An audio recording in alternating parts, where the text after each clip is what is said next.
Washington Outsider Report on the Coalition Radio. For those newly joining the program, my name is Irina Zuckerman, and I'm the editor-in-chief of the Washington Outsider.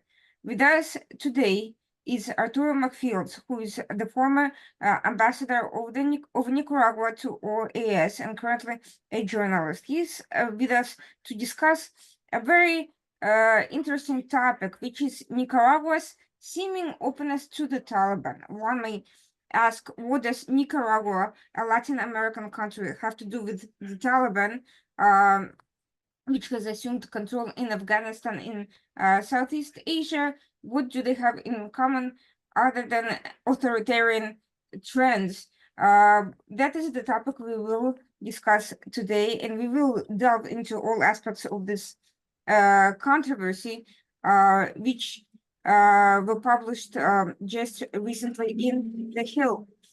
Thank you so much for joining us today. Let's start by talking about a little bit about your background.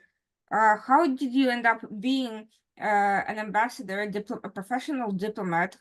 What was it like working within OAS, and what made you ultimately leave your position and break ties with the Nicaragua government? Thank you for the opportunity to be in your program, Irina. It's such a pleasure, even though more people know you for your writings and analysis on other media outlets. This is a nice space to just have this conversation.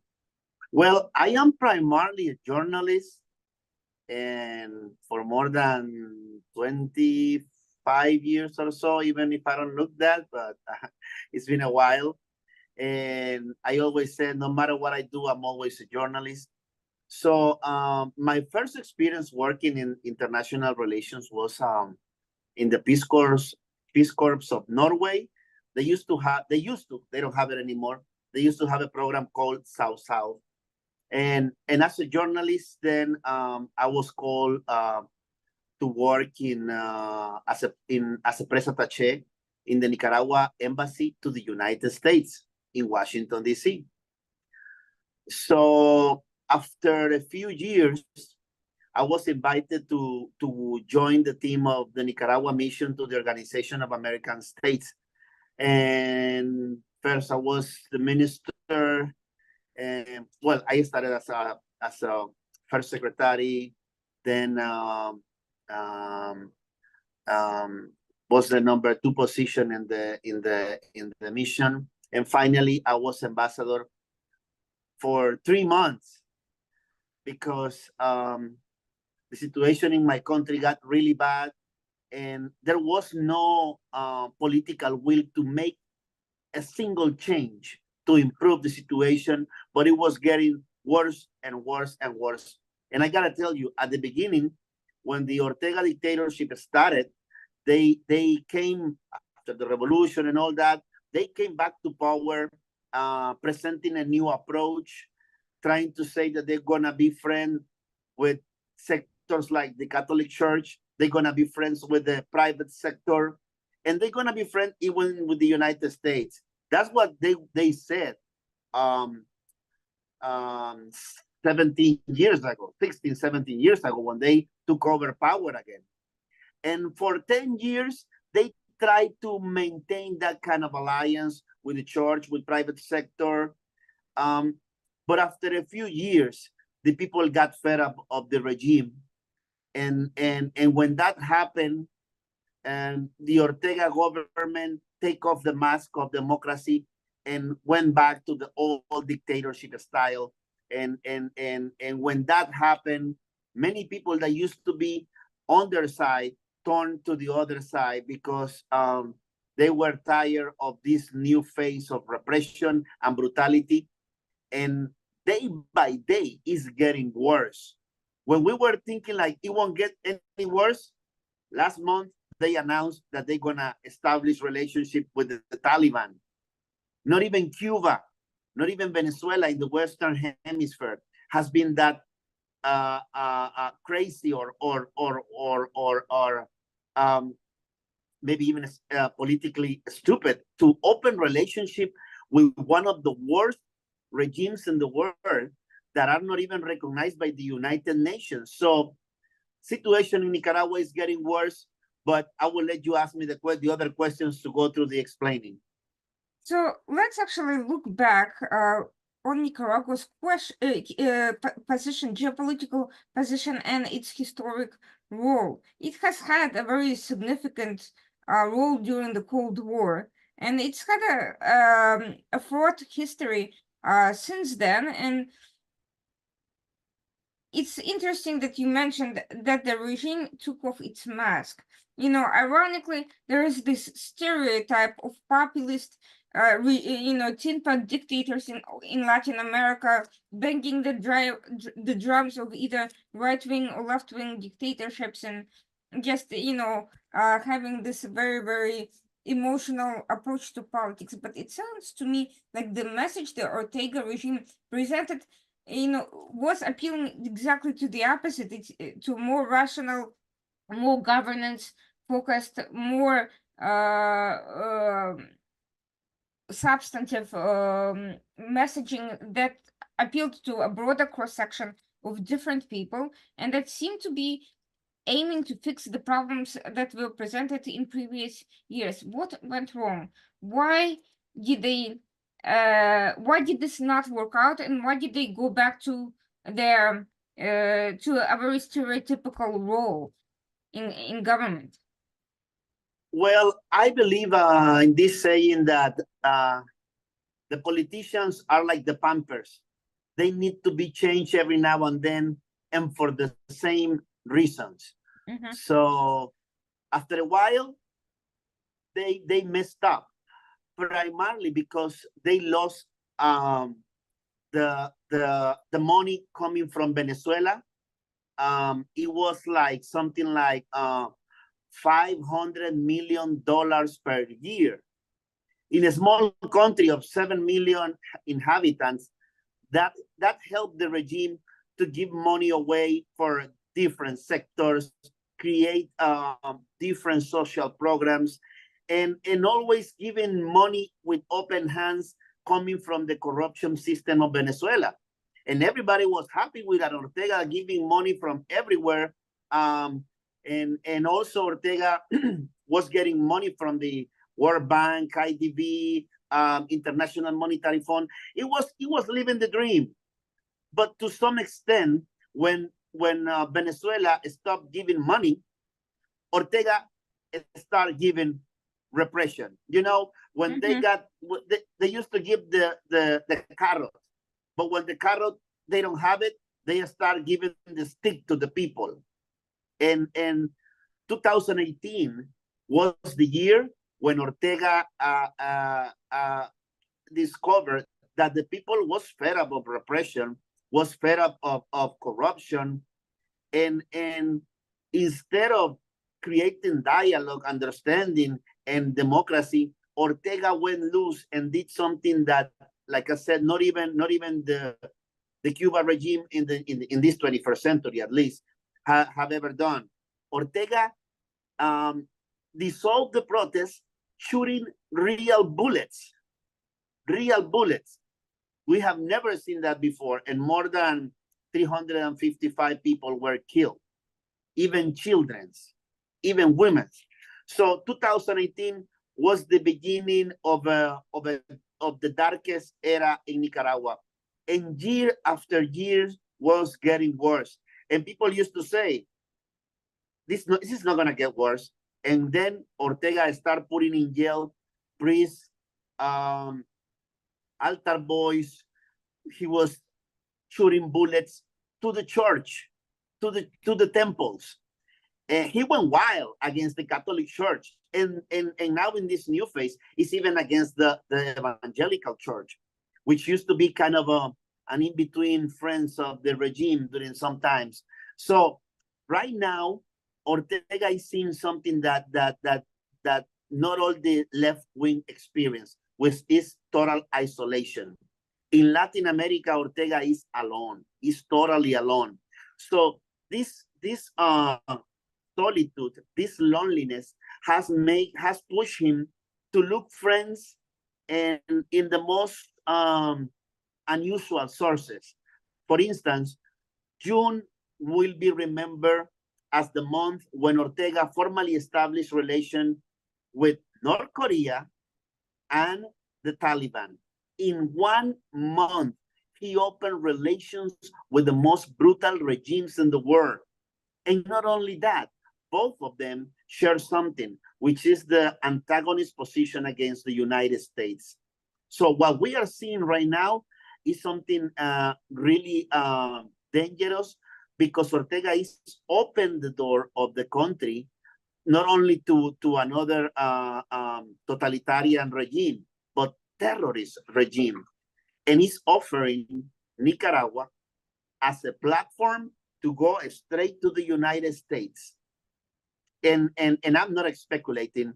Ortega has a free visa program to many nations. It's almost 100 nations that are getting free visa to go to Nicaragua, or at least they have to pay like a small stipend to access the country, but they don't need background checks. They don't need nothing.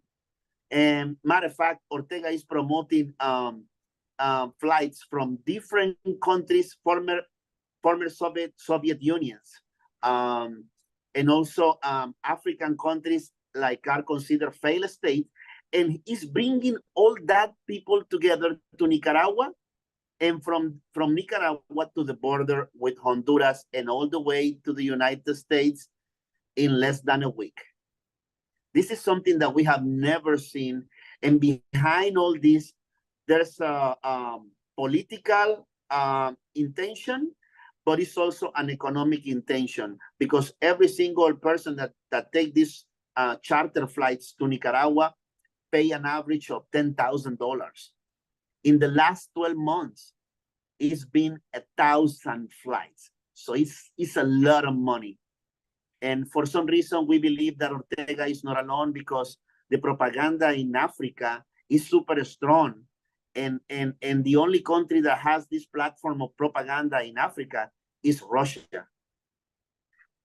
So let's start from the beginning. You mentioned how, Ortega was willing to play by the rules so long as he received financial benefits from Venezuela. What happened, why did Venezuela, which is by no means, a standard bearer of democracy and human rights and, or good governance, how did they abandon Ortega? What happened between them?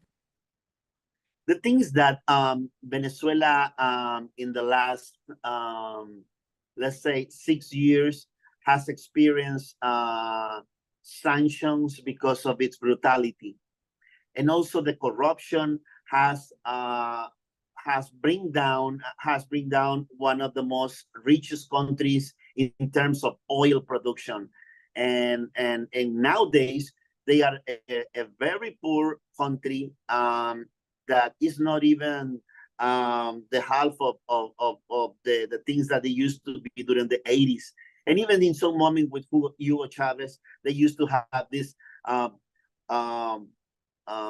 growing economy with oil and everything. 2018 was the year when Venezuela started losing its capacity to give money to the two dictatorships of the hemisphere, Cuba and Nicaragua.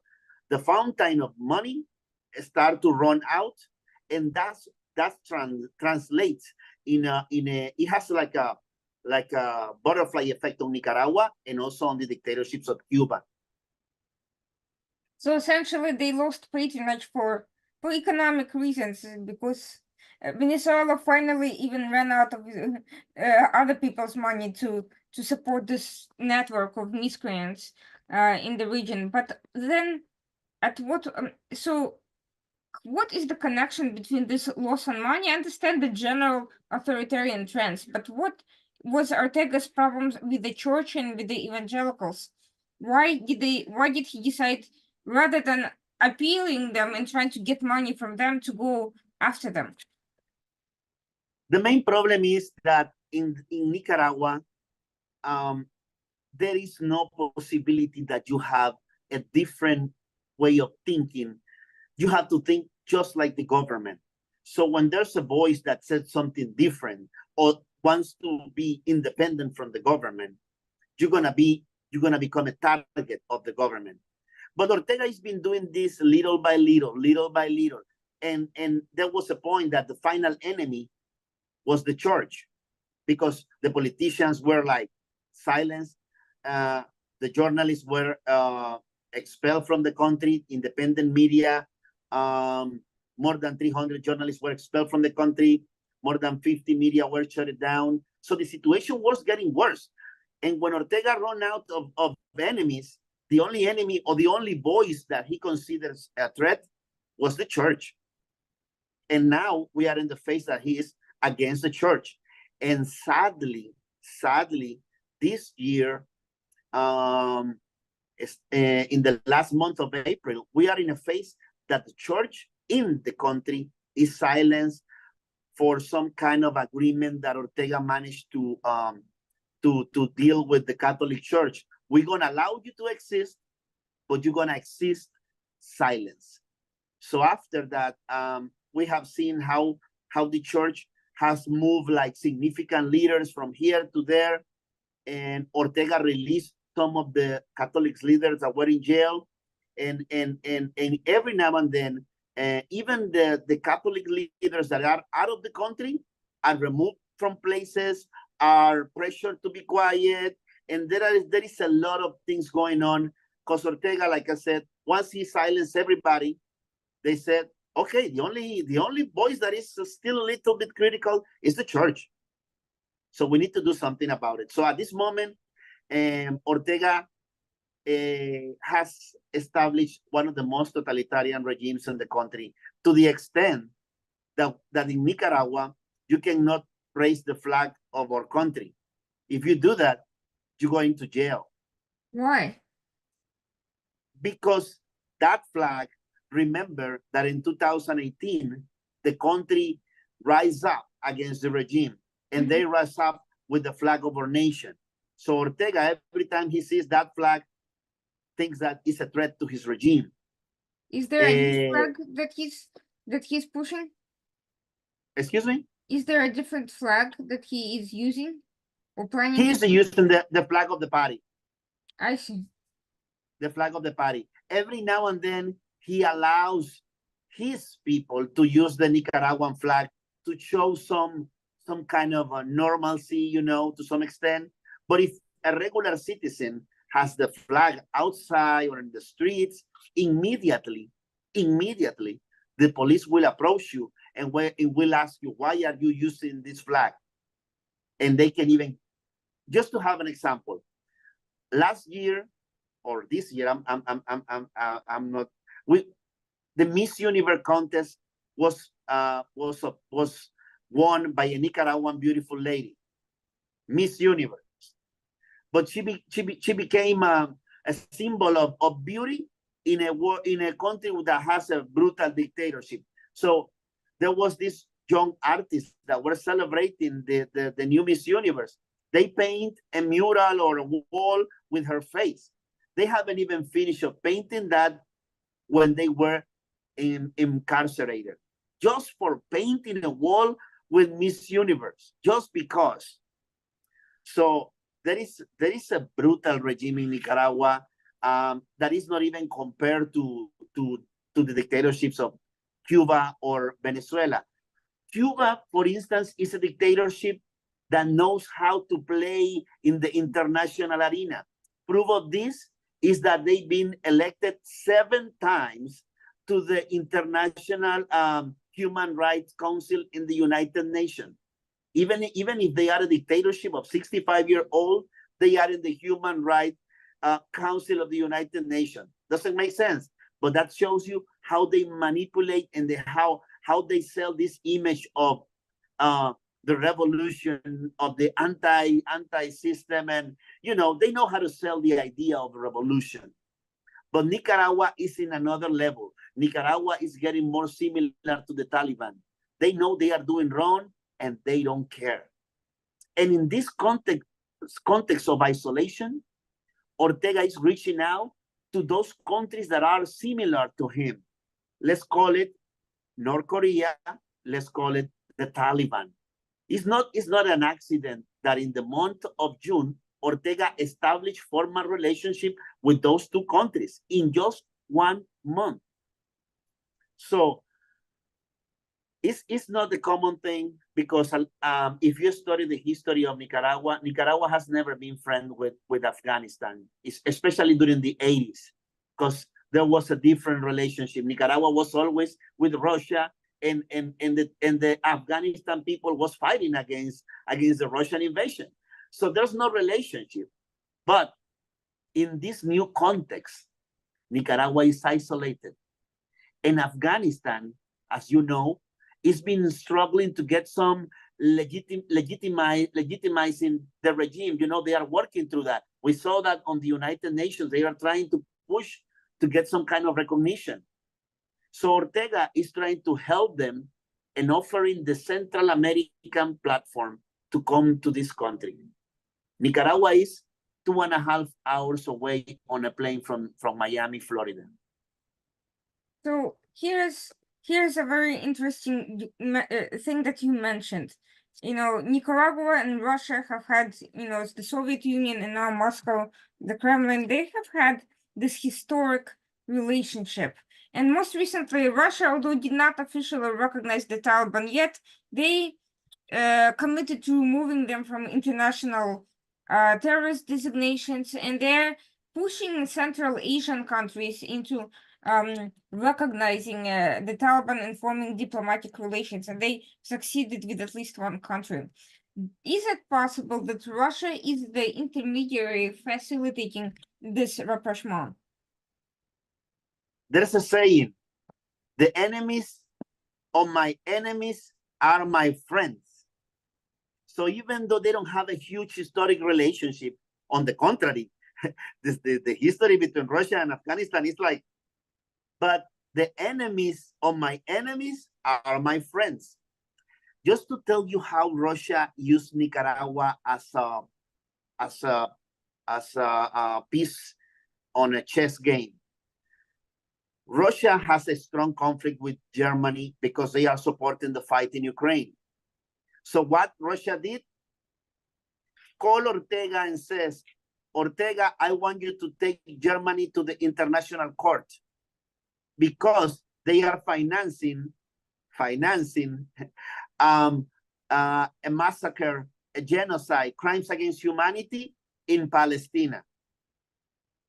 And Ortega immediately obeyed that order and had the audacity to take Germany, a strong democracy, to the court.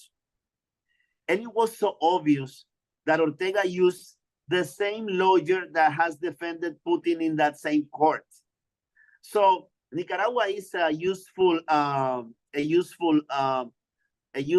piece in the chess of Russia.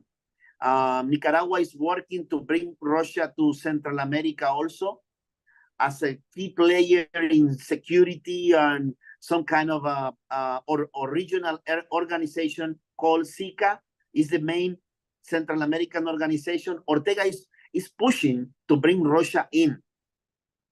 And in that context, the main objective is not only to mess with Germany, but also to provoke the United States, which is the main problem in the United States right now, migration. Mm-hmm. Ortega is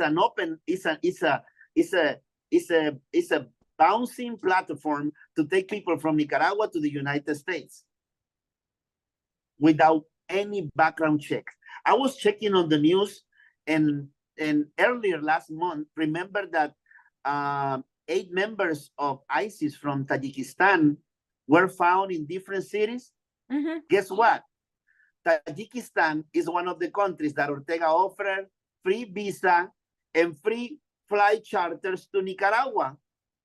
So it won't be a surprise that those terrorists that were found in the US, they came through Nicaragua, which is a open heaven for migration without any background checks and without any control or previous registration. Once they are in the border, they surrender themselves, and then they go free in the United States. Well, that certainly speaks to the border security issues on the US front as well, but that's a different story.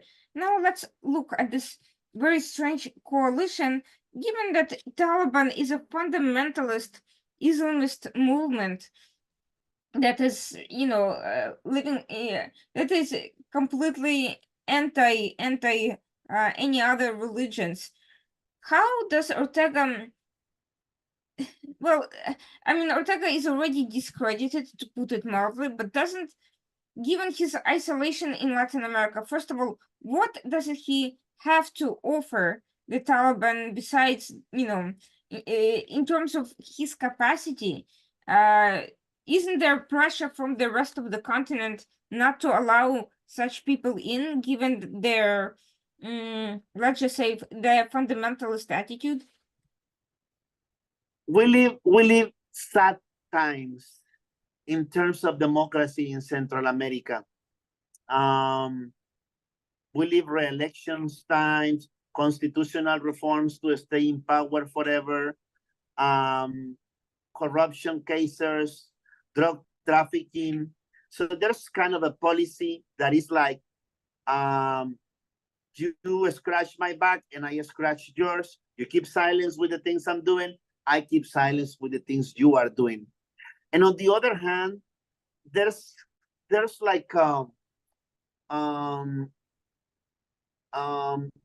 lack of a strong presence of leadership like we used to see in the past from the United States in Nicaragua, in Central America.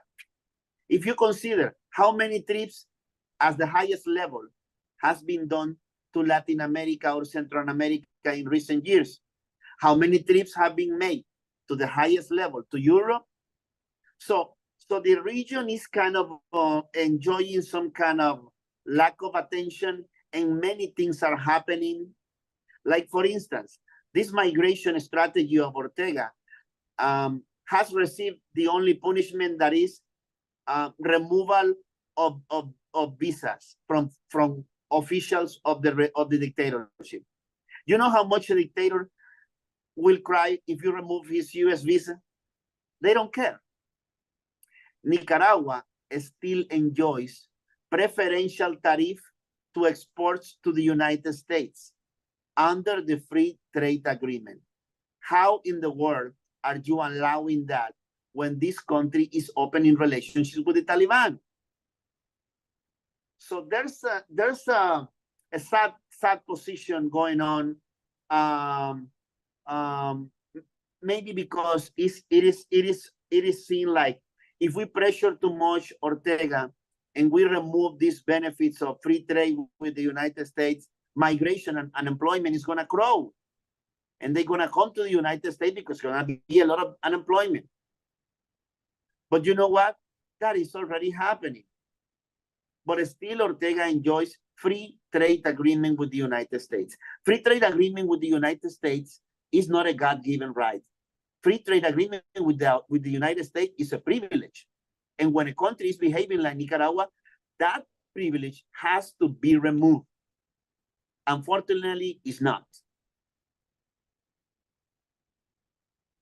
So let's look at this very strange combination of actors. You have Russia using Nicaragua as a pawn. You have North Korea, which is still essentially mostly isolated. The biggest news was the Putin's visit recently. Otherwise, nobody ever goes there.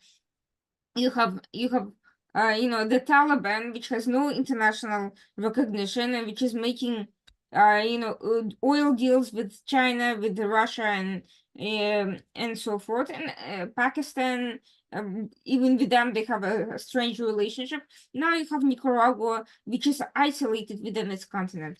How exactly these countries are all not doing too well in terms of diplomatic weight on the international stage? The lawsuit against Germany was very quickly dealt with by the ICJ. It attracted attention for about 5 minutes, and then the complaint was basically dismissed. It's certainly not going to go anywhere. So what exactly do you think this coalition is just a desperate ploy because they feel like they have to do something just to survive and annoy the West? Or do you think there is a real possibility that they could attract more and more influential actors once they do enough themselves to pave the ground? Well, I believe this. Russia and China have this strategy. If the West gets closer to my zone of influence, let's call it Ukraine. If the West come close to China's so-called area of influence, let's call it Taiwan, well, they are doing now the same. They are pushing to bad actors to come closer to the U.S. zone of influence, the Western Hemisphere. They are just like a few weeks ago, we saw the ships that went to the warships that went to Cuba. Mm-hmm. This week, there are other warships in Venezuela. Just to give you an idea of this, Nicaragua, 2.5 hours away from Florida, was the only country in the Western Hemisphere, the only country in the Western Hemisphere that participated in the war games of Russia called Vostok 2022. The only country in the Western Hemisphere, not even Cuba, not even Venezuela, but Nicaragua. Nicaragua is playing a key role in this new approach of war games between Russia, China against the US, because they feel like Nicaragua just expelled or managed to expel Taiwan from the Parliament of Central America. That was for China such a huge goal, because they managed to maneuver and do that. And now the next move is to bring Russia to the main organization of Central America, which is the SICA. So what they are doing is this kind of game. If you get closer from my area of influence, you are threatening me in Ukraine, I'm going to give you that paper back, and I'm going to threaten you in your own backyard, 2.5 hours away from the US. So it's a situation dangerous. It's a very, very serious thing, but for some reason it's been like dismissed or treated lightly. Like, we don't want to make too much noise about it because it's an electoral year, and we are working with other countries. But in fact, Ortega is feeling like he can do everything and got away with it. I mean, you establish relationship with the Taliban and you still enjoy free trade with the US? That's nonsense. That's nonsense. So here's my question, because I see a paradox here. On the one hand, Ortega is isolated. He does not have good relations with other Latin American countries. He is not like Cuba, playing games on the international stage. On the other hand, he seems to be making progress in Latin America with, kicking Taiwan out and trying to bring Russia in. If he is so bad at these, maneuvers, how is he succeeding? Well, like I said, it's not in all Latin America, just the little 7 countries that are part of the Central American area. So all of these countries in Central America have kind of a bad situation, not as Nicaragua, of course. Nicaragua is the worst. Like I said, even worse than Cuba. But for some reason, I'm going to give you the example on how they managed to expel Taiwan. As you know, Taiwan has been losing more and more of the countries that recognize Taiwan. In Central America, currently, there are only 2 countries that still maintain relationship with Taiwan, Guatemala and Belize. They are receiving a strong pressure from China. So what Ortega did was this. Okay, most of the countries that comprise the Central American Parliament don't have relationship with Taiwan. Why we don't expel Taiwan at the end of the day? And then they manage and say, okay, let's do it, and they do it, and they did it. Now Ortega is trying to do the same with the main organization with this Central American integration system. But that is something that is not that easy. It's not that easy because Guatemala, which is one of the biggest countries in Central America, is not allowing that. But Guatemala is receiving huge pressure from China, which is like affecting the economy, the exports, and it's a very strong commercial war against Guatemala just because they maintain relationship with Taiwan. So what I'm saying is this: Ortega tried to bring Russia to Central America, but he has not succeeded. China has succeeded to some extent because of the commercial investments and all these bribes that China knows how to promote, investments here, investment there, the trap debt that has offered to Africa, as you know well, and they know how to do it. Russia has not getting Central America as Ortega wanted to. And that's something that they are still working on. Ortega currently, this month, has taken the presidency of the pro tempore presidency of the Central American integration system. It's something that lasts just for 6 months. But in those 6 months, his main agenda is to bring Russia in and take Taiwan out. Because Taiwan is out of the parliament, Central American parliament, but it still is part of the main body of Central American nation as an observer. So a small, poor, authoritarian country is able to play an outsized diplomatic role simply by exploiting, niche positions effectively. That's a lesson for both the United States and other bigger players in the region. That is something that Russia and China knows how to do. They give you money, they give you projects, they give you investment, and they said, we don't care about democracy. No worries. You can re-elect yourself. You can reform the constitution. You can have corruption here, corruption there. Don't worry about it. We are your partners, but we don't care about democracy and human rights. And like I said, I believe that the region needs and deserves more attention, more robust cooperation, and some kind of, because the mistake that we are making most time is that to think that migration is a problem that happens on the border, and it's not. It's not a problem of just security. It needs foreign policy from those countries that are the main drivers of this migration. But Nicaragua is special. It's not like regular migration. Like I said, if you are open the doors to the Taliban, you know where are they headed to. And they're gonna go to the border, they're gonna surrender themselves, and then they're gonna be walking in New York. So from that perspective, I think it's obvious with the Taliban and even North Korea are gaining from it. They gain access, they get intelligence, they get logistical facilitation of their activity, and they get another country that recognizes them. However isolated it may be, it's still better than nothing. What is Nicaragua gaining from these relationships other than pissing off the United States and exploiting this anti-American sentiment? What is it that they get in return? Just to let you know, the most important economic forum in Latin America, organized by China, you know what is going to take place? In Nicaragua.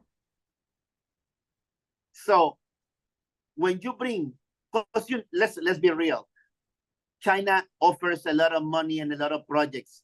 Some of them are very lousy projects. But the thing is that they have all this money to offer. And if they said the most important economic forum that we launch in Latin America is going to be in Nicaragua, people is like, I don't care. I'm going where the money is. And it's helping Nicaragua to break isolation.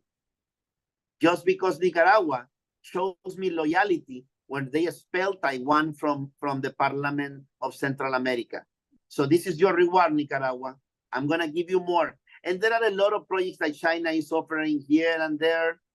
As we know, China is always one step ahead. For instance, they are taking in a record time all the gold production of the country, all. And Ortega is taking concessions from other sectors, from other companies, and is handing those concessions to China. And China is taking the gold of Nicaragua in no time, in a record time.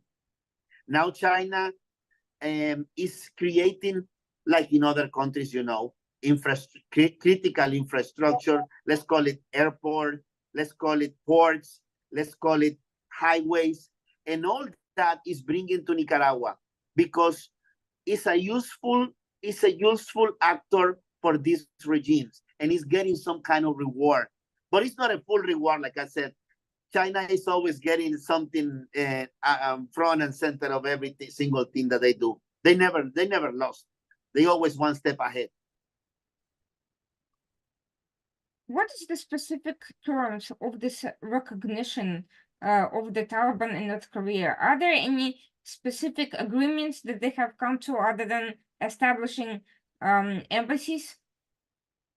Well, they maintain in secret many things, but they have said, well, we are establishing relationship, but we are not bringing an embassy yet of North Korea to Nicaragua. At least they haven't inaugurated yet.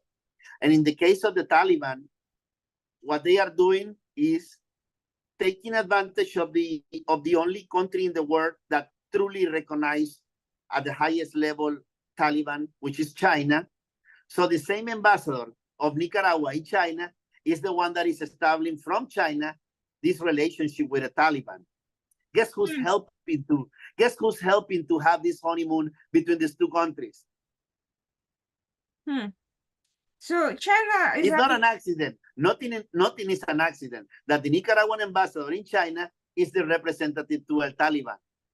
It's not an accident. So this is all very interesting. So the recent Putin visit to North Korea aroused a lot of controversy. First, because many people did not think that the relationship between the two countries would go so far. They, in my opinion, were overly optimistic. I predicted otherwise, and I turned out to be correct. But more interestingly is that for China, that relationship could, in the long term, be a challenge because North Korea is seeking foreign policy independence. Russia does not wish to be overly dependent on China for its own reasons. So the two of them coming together is a short-term good news for China, long-term possibly a challenge. How do you see this relationship between North Korea and Nicaragua, a long-time Russian asset, playing into China's interests? Just one question. When was this agreement between North Korea and China? Well, North Korea is just viewed as a protectorate, as being protected as a protege of China. In which month was this agreement? Which agreement? You mean Russia? This between Russia and North Korea. Just within the past couple of weeks. In June. Yes. The same month when Ortega established relationship with them.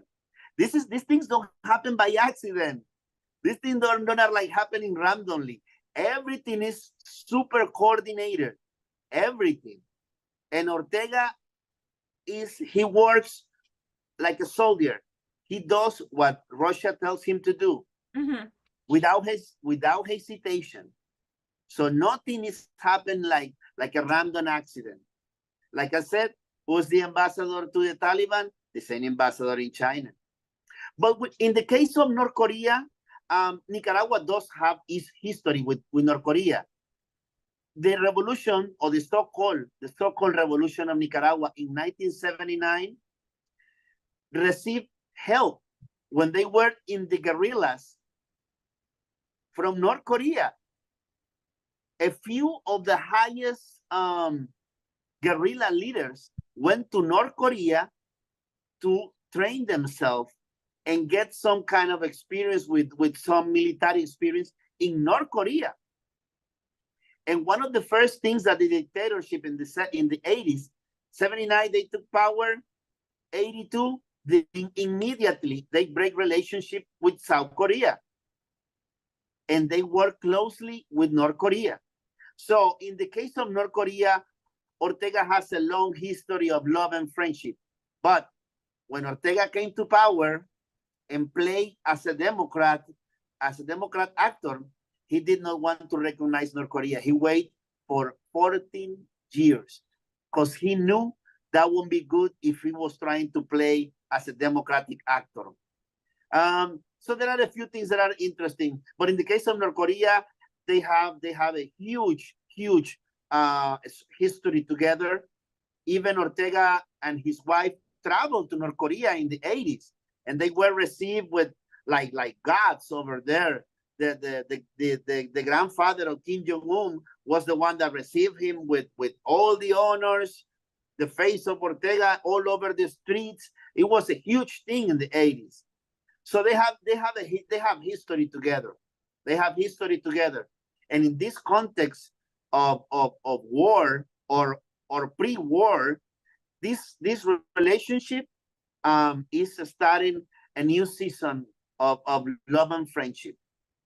So what can we expect in terms of economic, I would say, economic outcome from these relationships? I mean, Afghanistan and the Taliban is looking for oil, energy deals. On the other hand, what it has to offer is all these precious stones that are difficult to extract without external assistance. What does Nicaragua think it can get? How do you see this economic network working? Well, I believe they are not expecting much on the economic arena, particularly because Afghanistan and North Korea, I believe they don't even produce sufficient food to eat. So Ortega he knows that. He knows that economically, there's nothing that they're gonna get, especially because of the distance between the countries, the logistics. There is no logistic there for commerce. But Ortega is counting on the reward from Russia and from China. That's the only Ortega. And like I said, he's starting to harvest some of these things. And as I mentioned, the most important event, they have announced that they will launch in sometime by the end of this year. And China is little by little giving some of his poison candies to Nicaragua. So just like they have done it in Africa, you know, nothing is free with China. Nothing is free. And on the long run, they know how to pay, how to ask for something in return. So what I see is that Ortega is counting on China and Russia, and this relationship with these countries, he's not gonna get nothing in terms of commerce at all. There's nothing there. Well, what's more interesting is a different aspect, which is illicit defense programs, but by all of these actors. Russia is looking for defense assistance, given the level of sanctions. North Korea, the same. It looks to improve its missile program. It's both countries and China, they're all nuclear powers. The Taliban wants to have tighter control over the country, and they certainly want to have an independent defense force. And Nicaragua, of course, could benefit from all these endeavors by playing a mercenary role, like Cuba and North Korea have done for decades. So the question is, what can we expect? What new threat can emerge from this sort of array coming closer together? Well, I believe that it's a dangerous cocktail when you put North Korea and when you put the Taliban together on the same small country. I believe that the U.S. should be paying more attention to this, even if it's not in Nicaragua, at least with the other countries of the region, working something on this regard. But whatever it is, the policy of ignoring or diminishing the problem or saying that it's not a threat when we know it's always problem. Like I said, what happened with Tajikistan weeks ago, remember, eight alleged members of ISIS in New York, in other cities. That's something that should be worried, especially because the only country that has free visa with the Tajikistan is Nicaragua, and the only country that have charter flights from Tajikistan to Central America, to the Western Hemisphere, is Nicaragua. And still, I believe that we need a new foreign policy for Nicaragua in particular, and evaluate the cooperation that is being carried out in terms of economic, in terms of the presence, bilateral presence in both countries, and diplomatic relations. Something's got to happen. But ignoring this problem, I believe when you act, when it's happened, when it's too late, that doesn't make sense. That doesn't make sense. You have to be proactive. You have to be preventive, and expect the best if you want to, but you have to prepare for the worst, especially when you see the strong presence of Russia and China behind the scenes, and Ortega is willing to do anything to annoy the United States. But beyond the political provocation, what happened a few weeks ago with these persons from Tajikistan should be like a warning signal, and saying, if this is happening with Tajikistan, what is going to happen with Afghanistan and the Taliban? Still are going to ignore this problem?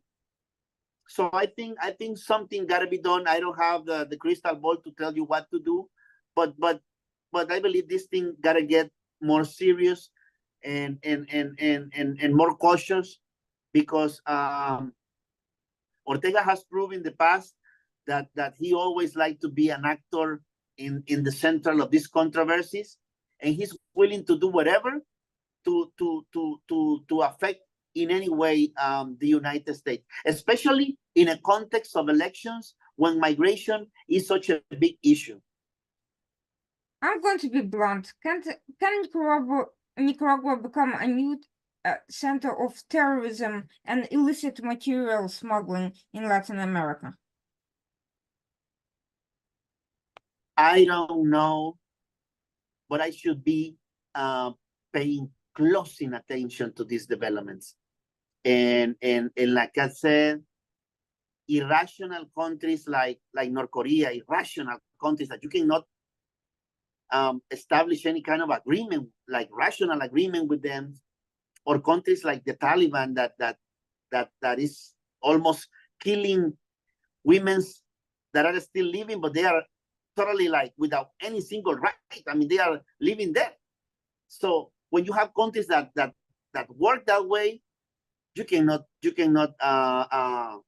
disregard any kind of situation, especially because we know that China is supporting a lot of things for Nicaragua related to critical infrastructure, and in some moment that can play a key role. They said that it's for investment and trades, but we know that China works the two ways, for trade, but also for possible war scenarios that they can consider that can be useful in some moment. I'm not saying that right now. I'm not that crazy to say something is happening. No, but in a rational manner, in a preventive and proactive manner, we should pay a little bit more attention to what's going on.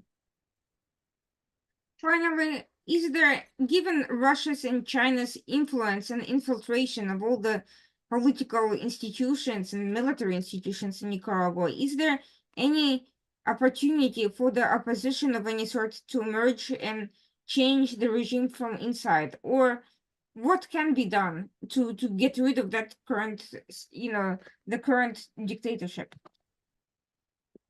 Well, at least 55 or 60% of the exports of Nicaragua go straight to the U.S. And we are talking about something like $5 billion in exports, something like that. And in terms of remittances, more or some $4 billion in remittances came to Nicaragua last year. So are a few billions, not millions, billions of reasons that are at the disposal of the United States to do something regarding Nicaragua.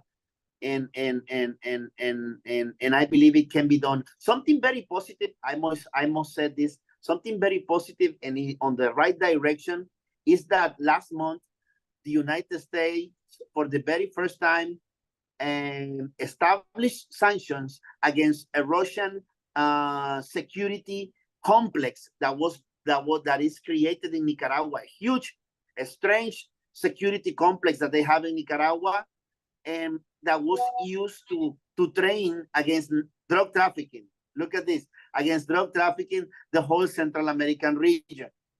So the United States says, we're gonna cut that off. If someone is being trained there, it's not gonna be an easy thing to happen. We're gonna sanction this Russia facility in Nicaragua and sanctions another officials related to this huge police security anti-drug trafficking center. Mm-hmm. That's a positive thing, but it doesn't have to be an isolated thing. It has to be something sustained, not like once in a year, because the policy of sanctions of visas, that's laughable for a regime like Ortega. Mm-hmm. If they said we're gonna take out your visa for the United States, they don't even come to the United States. So they need more strong, significant, well thought sanctions instead of just removing visas.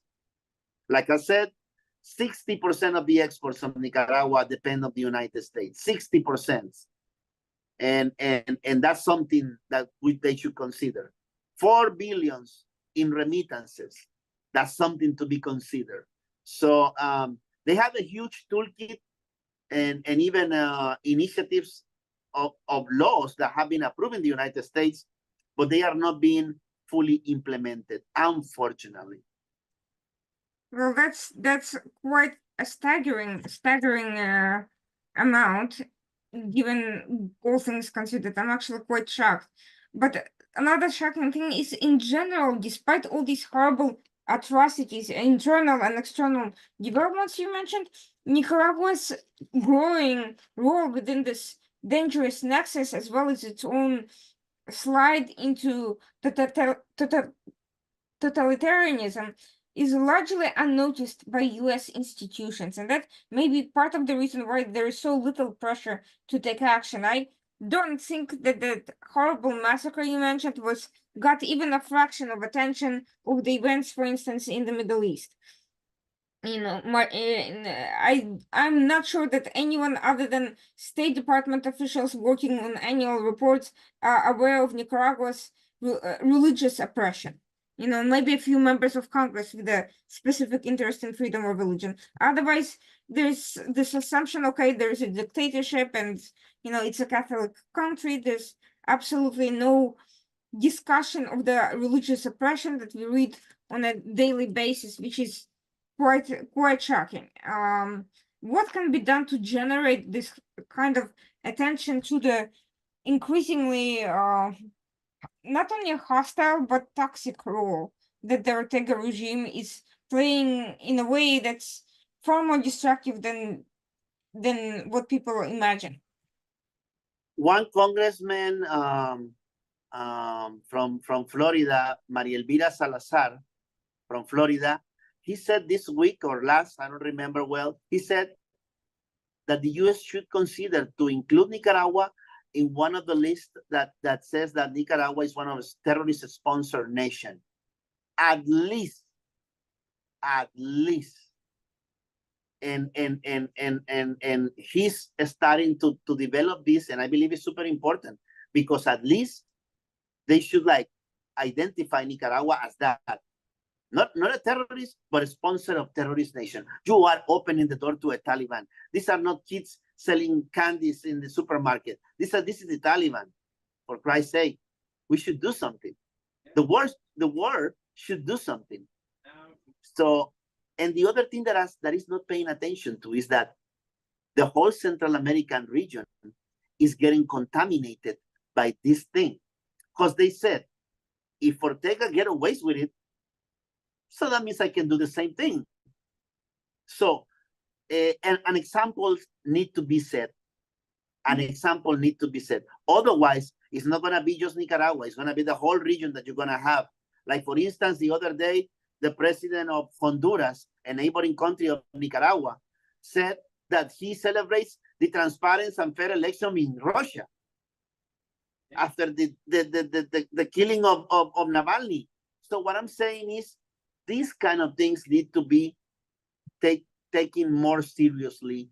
And like I said, having Russia, China, Taliban, North Korea, and even Iran. You know that the late president of Iran, he only visited 3 countries in Latin America: Cuba, Venezuela, and you know which is the other one. So are the kind of things that we need to pay attention to instead of trying to water down. No, it's not gonna happen. They won't dare. I have to say it. Me myself, I used to say, no, they will never put in jail as a priest. They will never put in jail a bishop. Surprise to me, they have done that. They expel from the country the Mother Teresa mission. And I'm like, the Mother Teresa mission? Are you kidding me? So are the kind of things that are happening in Nicaragua need more attention? Is too close from the United States to be ignored this way. And sadly, when we act like this, some things happen, and they don't happen overnight. Well, thank you so much for this illuminating discussion on issues that are unfortunately very poorly covered and very poorly understood otherwise. And I hope that the audience starts watching this video will pay more attention. And I really, really hope that not only the security, but the religious freedom aspect of it generates the level of outrage similar actions by the Soviet bloc had generated back in the day with President Reagan and the late Pope John Paul II. We need those types of personalities to rise up and step up to the plate. I think there is no other way than to speak up instead of allowing completely shameful deals and oppression between the Catholic Church and bloodthirsty regimes to persist in that manner. Like I said, now we're living in a new phase, the phase that this agreement between the Vatican and Nicaragua has silenced the church, has silenced. After a year of a strong struggle, and the religious leaders were liberated, were incarcerated, but in exchange of that, we have a silenced church. That should be worried the world, but it's not. And the other thing, I just want to let it clear. Nicaragua is the only country in the Western Hemisphere that has the audacity to open the door to the Taliban. The only country. And the second that has this high-level relationship after China. Unbelievable. Well, thank you so much, and Thank you.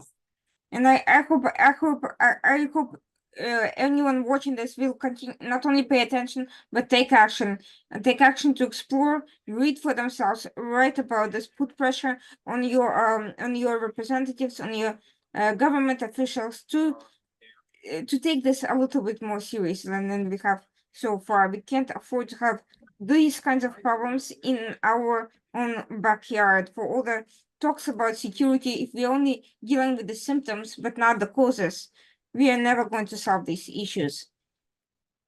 And of course, the Washington Outsider Report on the Coalition Radio will continue to illuminate issues that are not sufficiently covered in the mainstream discourse, whether it's in the media or policy analysis, and we will, of course, be back with a new issue and a new discussion next week, Tuesday night at 9 p.m. Thank you for everyone watching us, and have a great evening. Thank you.